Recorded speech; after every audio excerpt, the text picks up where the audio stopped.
C'est clair, les avocats n'ont pas les yeux de chimère pour les forces de sécurité.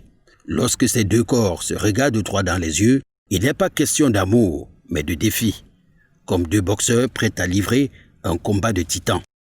La scène particulière du 10 novembre 2020 au tribunal de Bonanjo, au quartier administratif de Douala, est une démonstration parfaite de la animosité sous-jacente qui existe entre ces deux corps. Dans les vidéos devenues virales sur les réseaux sociaux, une scène de guérilla dans une salle d'audience. Le fond du problème remonte au 9 novembre 2020, lorsque deux jeunes avocats sont placés sous mandat de détention provisoire à la prison centrale de Douala pour outrage à magistrat, tentative de corruption et escroquerie. Ces deux avocats passés en flagrant délit le 10 novembre au tribunal de Bonanjo. Plus de 500 avocats se sont mobilisés pour solliciter la mise en liberté provisoire de leurs confrères.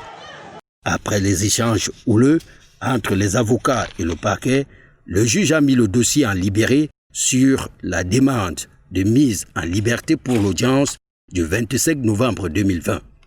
Les deux avocats devraient donc rentrer en prison et y attendre pendant 2 semaines.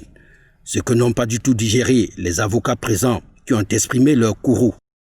La tension est montée de plusieurs crans. Le juge a suspendu l'audience. Face à la persistance de la tension, les gendarmes et policiers déployés dans la cour du tribunal ont fait irruption dans la salle d'audience.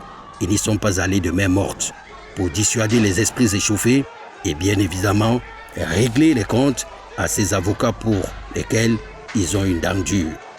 La scène déplorable de mardi remet sur la sellette ce qui peut être considéré comme un abus de pouvoir par un juge.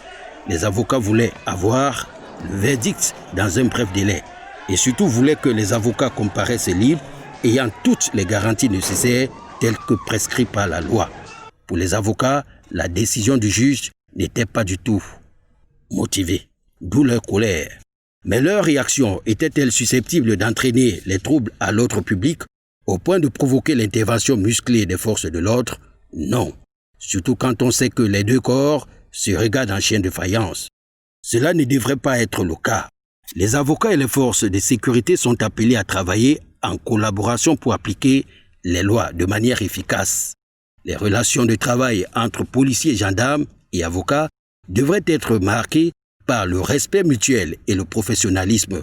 Visiblement, c'est loin d'être le cas au Cameroun.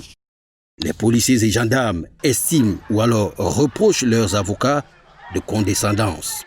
Quant aux avocats, c'est un chapelet de griefs qu'ils écrivent lorsqu'on leur donne l'occasion de parler de leur rapport avec les éléments de force de sécurité.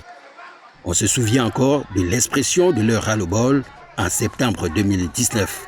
Les avocats camerounais avaient observé 5 jours de grève pour protester contre l'ingérence des forces de l'ordre dans leur travail et contre les violations des droits de défense. Dans leurs lettres de protestation, les avocats avaient bien mentionné être continuellement menacés, arrêtés et détenus. Dans la relation entre avocats et forces de l'ordre, il est surtout question de méconnaissance. Et c'est le bâtonnier de regrettée mémoire, Maître Tchakounté Patsichal, qui le disait si bien aux stagiaires. Préservons le titre d'avocat et ses attributs. C'est à ce prix que pourront être assurés le bien-être de l'avocat, la crédibilité de l'ordre et la pérennité de notre profession, mal aimée parce que mal connue. Fin de citation.